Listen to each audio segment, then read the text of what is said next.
Hello साथियों, नमस्कार, जोहार, आदाब, सत श्री अकाल। एग्जाम फाइटर नंबर 1 पे आप सभी का हार्दिक स्वागत है। बात करेंगे बिहार असिस्टेंट प्रोफेसर वैकेंसी के बारे में। आपको पता है बिहार में 3687 पदों पर भर्ती आई है असिस्टेंट प्रोफेसर की। लेकिन आपको ये भी पता होगा कि इसमें नंबर ऑफ पोस्ट को घटा दिया गया है। और जहाँ पर अभी आपको हमने बताया 3687 पदों पर ये भर्ती आई थी, अब इसे घटाकर यहाँ पर कर दिया है 2532, यानी 1155 पद घटा दिए गए हैं। इसके साथ ही साथ नियुक्ति प्रक्रिया में भी बड़ा बदलाव कर दिया है। इसके लिए ऑफिशियल लेटर भी जारी हो गया। अब इस नए नियम से किसको होगा फायदा, किसको होगा नुकसान, और साथ ही बात करेंगे क्या समय पर हो पाएगी नियुक्ति प्रक्रिया, क्योंकि सरकार का टारगेट है हमें 8 अगस्त तक नियुक्ति कर देनी है। सभी 211 डिग्री कॉलेजेज में नियुक्ति प्रक्रिया को संपन्न कर देना है 8 अगस्त तक। क्या विद इन टाइम फ्रेमवर्क में ये पॉसिबल है, इसी मैटर पे बात करेंगे। और सरकार का जो ऑफिशियल लेटर जारी हुआ है उसके बारे में बात करेंगे, जो कि लोक भवन से जारी किया गया है ना। गवर्नर सेक्रेटरी से ये लेटर जारी हुआ है। और ये लेटर कब जारी हुआ है? 8 जुलाई के डेट से, ठीक है। लेकिन ये अभी कह सकते हैं कि जो बाहर निकला है, इसे ऑन पब्लिक जो ये कह सकते हैं कि बाहर आई चीज़ें वो अभी आई है, ठीक है। लेकिन ये लेटर बेसिकली 8 जुलाई को ही बन के रेडी हो गया। देखिए आप यहाँ पे लेटर नंबर और डेट कितना लिखा है, 8 जुलाई 2026। यहाँ पे मैं आपको सीधे लिए चलता हूँ क्या क्या अमेंडमेंट हुआ है, ये क्या क्या सुधार हुए हैं। यहाँ पे सीधे हम लोग अमेंडमेंट पे आते हैं, पूरा नहीं पढ़ेंगे। यहाँ पर आपको बता दें कि the following amendments are made to statute for appointment of assistant professor including contextual assistant professor in the universities of Bihar. यानी बिहार के यूनिवर्सिटी में असिस्टेंट प्रोफेसर और कॉन्टेक्चुअल असिस्टेंट प्रोफेसर, जिनको कि FTF नाम दिया गया, यानी फिक्स टर्म फैकल्टी, और इसी की वैकेंसी अभी आई है। जिस वैकेंसी के बारे में बात करें, इसी वैकेंसी के बारे में, तो इसमें यहाँ पर कुछ अमेंडमेंट किए हैं। पहला अमेंडमेंट क्या है, यहाँ पे कहा जा रहा है जो पूरा जो गजट था, जो स्टैट्यूट था, उसमें उसका जो सेक्शन 3.3.1 जो है, वहाँ पे क्या लिखा था, from any part of country, वहाँ लिखा हुआ है, ठीक है। वहाँ पे कहा जा रहा है shall stands omitted and shall be replaced with word the state of Bihar only, ठीक है। वहाँ पे लिखा था कि जो भी आरक्षण का लाभ आपको दिया जाएगा वो क्या था कि सभी को, यहाँ पे गलती से बाय मिस्टेक कर सकते हैं, ह्यूमन एरर कर सकते हैं, वहाँ पे ये चीज़ था from any part of Bihar, any part of country. अब उसको यहाँ पर कर दिया है the state of Bihar only. तो देखिए यहाँ पर कुछ विशेष चीज़ें नहीं है, बस है कि बीच में बदलाव किया गया है, क्योंकि हर एक स्टेट में ऐसा ही होता है। ऐसा नहीं है कि यूपी वालों को यहाँ पर रिजर्वेशन का लाभ मिलेगा, लेकिन UR कैटेगरी में आवेदन करेगा तो। लेकिन यहाँ पे जो है ये स्टैट्यूट बना था पहले 1 जुलाई को, जो बना था, जो 1 जुलाई को जो पब्लिक किया गया था, उसमें वहाँ पर from any part of country लिखा गया था, जबकि वहाँ क्या होना चाहिए, the state of Bihar only. यानी रिजर्वेशन का लाभ तो उसी को मिलता है। झारखंड का बच्चा है तो उसको झारखंड में ही, मान लो OBC का है तो उसको झारखंड ही OBC मानेगा, बिहार उसको OBC नहीं मानेगा, यूपी उसको OBC नहीं मानेगा, कोई भी स्टेट उसको OBC का लाभ नहीं देगा, बल्कि उसे जनरल में काउंट करेगा। तो सेम बिहार सरकार ने उसी चीज़ों को यहाँ पे किया है। और इसमें अगर कोई कह रहा है कि बहुत तरह की चीज़ें हम देख रहे हैं कि नहीं, डोमिसाइल लागू हो गया, अदर स्टेट अप्लाई नहीं कर पाएंगे, नहीं भाई, ऐसी कोई बात नहीं है।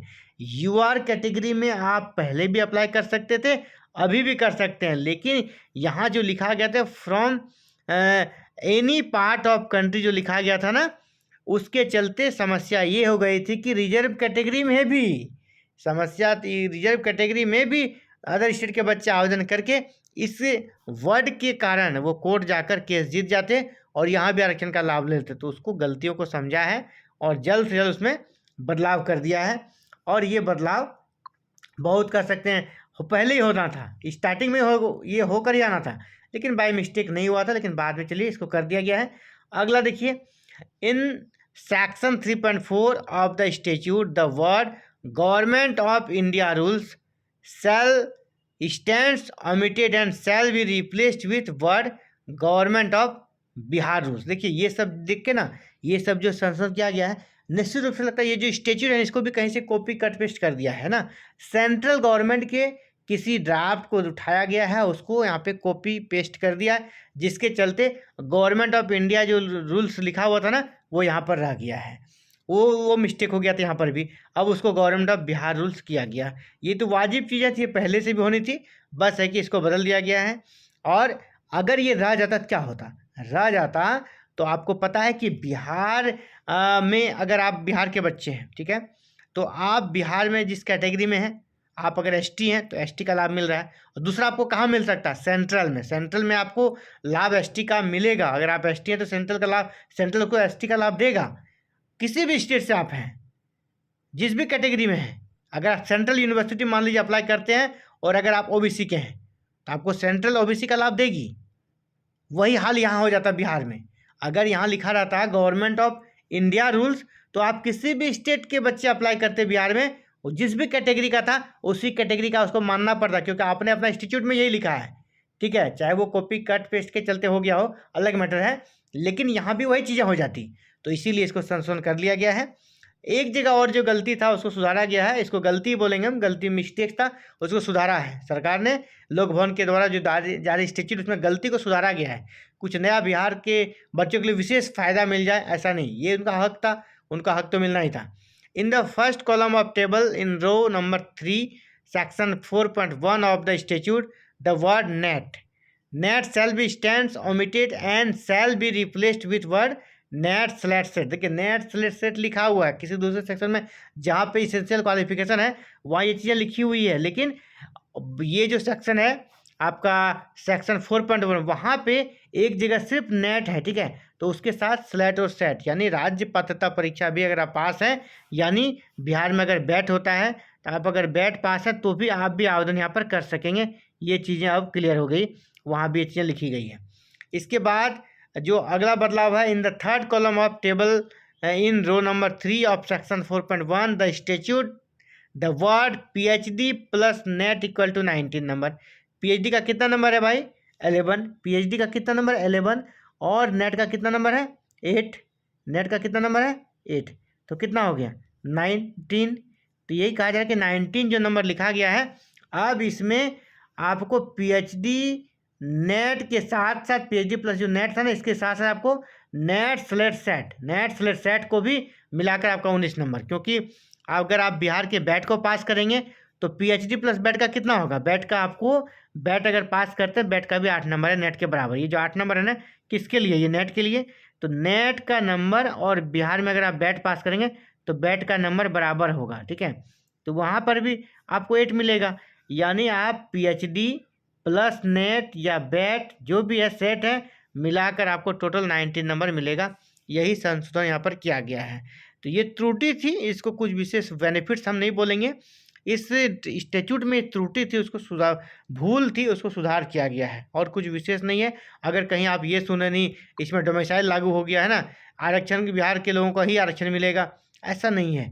UR कैटेगरी में अदर स्टेट वाले अप्लाई कर सकते थे, पहले भी UR कैटेगरी में इंडिया के किसी भी स्टेट से बच्चा अप्लाई कर सकता है, तभी भी, और आज भी अप्लाई कर सकेगा। UR में अगर वो कटअप के बराबर नंबर लाता है तो उसको सेलेक्ट भी यहाँ किया जाएगा, उसके लिए कोई इशू नहीं है। बस है कि यहाँ पर जो त्रुटि रह गई थी कि अदर स्टेट वाले उस पॉइंट के दम पर यहाँ पर रिजर्व कैटेगरी में आ सकते थे, उसको इसने ठीक कर लिया है। तो ये अच्छा किया है कि बाद में कोई विवाद ना हो। तो फिलहाल इस वीडियो में इतना ही हम लोग बात करेंगे। साथ ही अब हमने आपको थंबनेल में एक चीज़ और भी दिखाया है कि क्या यह नियुक्ति प्रक्रिया समय पर संपन्न होगी।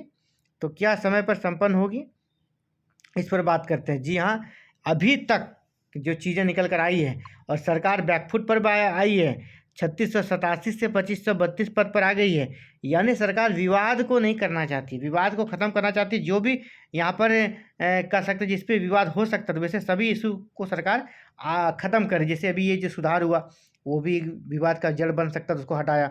अभी पदों की संख्या जो कि पुराने कॉलेज का भी पद यहाँ पे जोड़ दिया गया तो उसको हटा दिया, और सिर्फ नए डिग्री कॉलेज का पद यहाँ पर रखा गया है। तो यानी कह सकते हैं विवाद को साइड किनारे करके सरकार सेफ तरीके से आगे बढ़ना चाह रही है और निश्चित रूप से मुझे जो लगता है अगस्त महीने में ये नियुक्ति प्रक्रिया संपन्न कर ली जाएगी। भले 1 सप्ताह 10 दिन विलम्ब हो, लेकिन अगस्त महीने में इस नियुक्ति प्रक्रिया को सरकार संपन्न कर देगी, इसके पूरे चांसेस। तो आप सभी इंटरव्यू की तैयारी कीजिए, जिस किसी ने भी फॉर्म भरा है इंटरव्यू की तैयारी कीजिए और बिल्कुल इधर उधर की बातों में ना रहें कि ये वैकेंसी रद्द होगी, कैंसिल होगी।